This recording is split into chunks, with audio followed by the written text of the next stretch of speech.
بسم اللہ الرحمن الرحیم۔ السلام علیکم ورحمۃ اللہ وبرکاتہ۔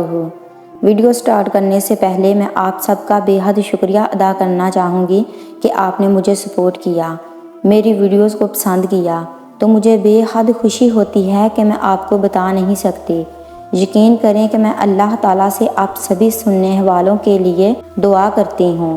جتنے بھی میرے بہن بھائی سننے والے ہیں، اللہ ان سب کی تمام مشکلیں، پریشانیوں اور تکلیفوں سے نجات فرمائے۔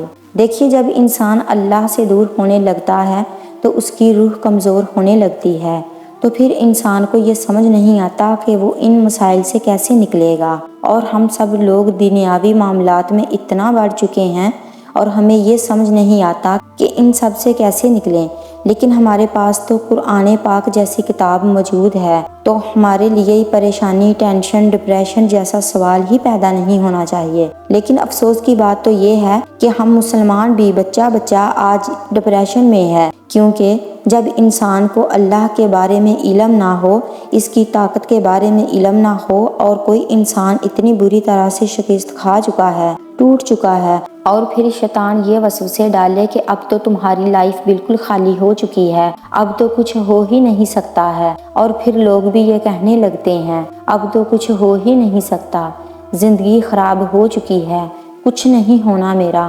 حالانکہ یہ سب ہماری کم علمی ہے۔ اگر ہم نے اس کلام پاک کو صحیح طریقے سے تھام لیا ہوتا نا، اور بہت اچھے سے سمجھا ہوتا، تو آج اس آزمائش میں نہ ہوتے، تو ان سب سے نکلنے کا کم سے کم ہمیں راستہ تو معلوم ہوتا۔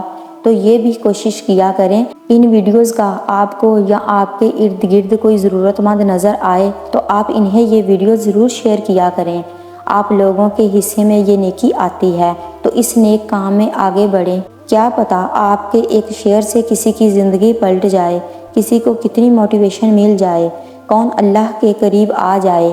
دیکھیے، دلوں میں وسوسے آنا، دعاؤں پر یقین نہ ہونا، اور جو لوگ یہ کہتے ہیں کہ بہت وسوسے آتے ہیں، یقین ہی نہیں آتا کہ کوئی راستہ بنے گا، تو دیکھیں، سب سے پہلے سمجھنے کی بات ہے۔ انسان کی تخلیق ایسی ہے کہ جسے وہ آج تک خود بھی سمجھ نہیں پایا۔ اللہ تعالیٰ نے انسان کی صورت میں ایک ایسی مخلوق پیدا کی جس کو تمام مخلوق پر ترجیح دی گئی، لیکن افسوس یہی انسان کو سمجھ میں نہیں آتا، اور جو سمجھ جاتے ہیں انہیں پھر زندگی میں کچھ مشکل نہیں لگتا۔ جب ہم آزمائش میں آتے ہیں تو وہ وقت ہوتا ہے ہم اپنے صبر سے، دعاؤں سے اللہ پاک کو منا لیں، اور جو اس عمل میں کامیاب ہو جاتا ہے وہ نہ صرف اپنی خواہش کو پا لیتا ہے بلکہ اللہ تعالیٰ اس کے لیے دنیا میں بھی اور آخرت میں بھی درجات بلند فرما دیتا ہے۔ لیکن افسوس کی بات تو تب ہے جب انسان کو اپنے مانگنے پر ہی شک ہو۔ کہنے کو تو وہ اشرف المخلوق ہے، لیکن جنات کو، جادو کو، ہر شے پر برتری دے دیتا ہے۔ جب قرآن پاک جیسی کتاب ہمارے بیچ موجود ہے تو کوئی طاقت اس سے زیادہ بڑھ کر ہو ہی نہیں سکتی۔ ہر مسئلے کی وجہ انسان میں جنات اور جادو کو دے دیا ہے۔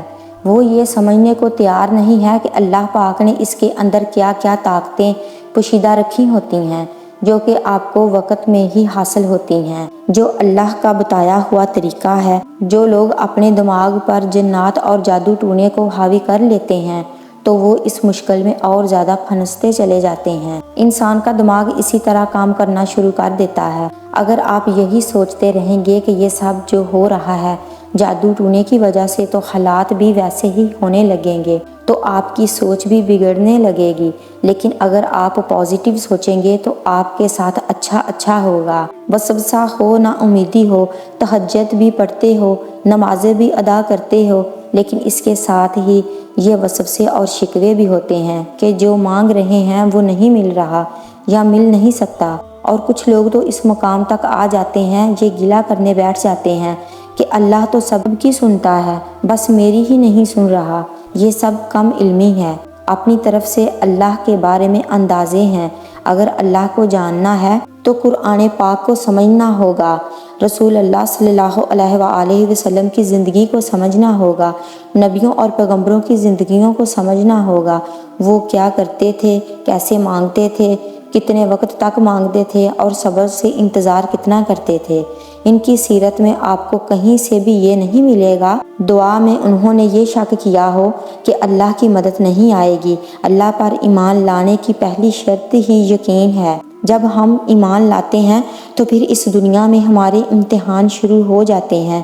کبھی اللہ محبت، رزق اور اولاد لے کر آزماتا ہے، یقین دیکھتا ہے، اور کبھی ہماری دعاؤں کے الٹ رزلٹ آ جائیں تو پھر اللہ دیکھتا ہے کیا اب بھی میرے خلاف ہی سوچے گا یا اب بھی میرا یقین ہی کرے گا۔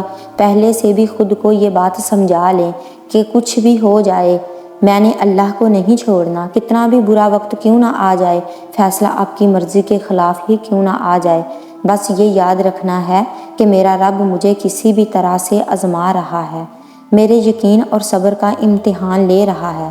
میں تو شیطان کے وسوسوں میں نہیں جاؤں گا، اور ابھی مجھے حالاتوں کی سمجھ نہیں آ رہی تو کیا ہوا، ابھی فیصلے کی سمجھ نہیں آ رہی تو کیا ہوا، میں تو بس اپنے اندھے پن سے اپنے اللہ تعالیٰ سے مانگوں گا۔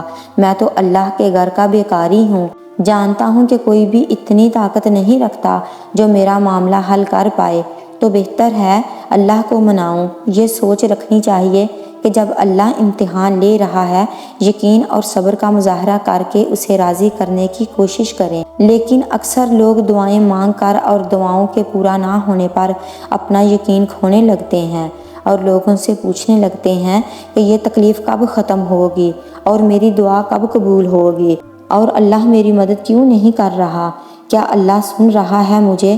تو جب آپ خود سے یا لوگوں سے یہ سوال کرتے ہیں تو اللہ تعالیٰ ناراض ہوتا ہے۔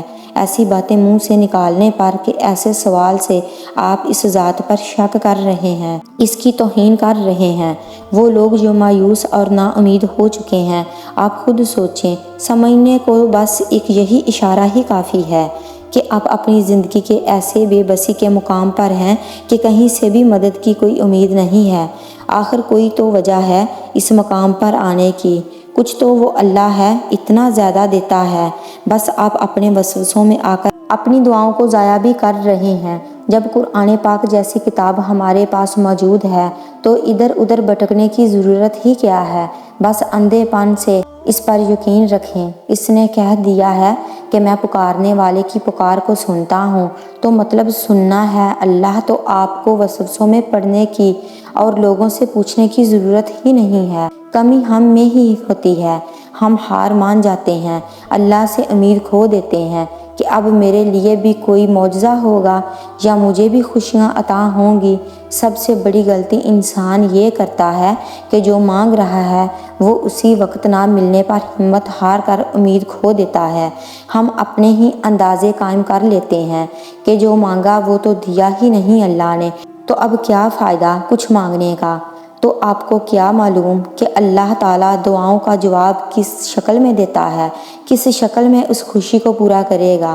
آپ زندہ ہیں تو دعا کی توفیق مل رہی ہے، یہ علامت ہے کہ اس نے دینا ہے۔ حالات کتنے بھی ناممکن ہوں، لوگ کتنا ہی انکار کر دیں، لیکن آپ نے پیچھے نہیں ہٹنا، دعا ترک نہیں کرنی، اللہ کی طرف چلتے رہنے سے نہیں رکنا۔ وہ دیتا ہے لازمی، اس کی دیری کو انکار نہ سمجھیں، وہ تو بس آزما رہا ہوتا ہے آپ کا یقین۔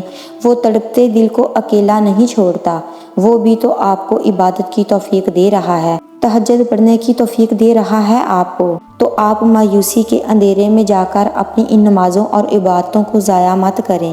آپ اس پر قائم رہیں گے تو آپ کو اللہ بھی مل جائے گا اور آپ کی زندگی میں سکون بھی آئے گا۔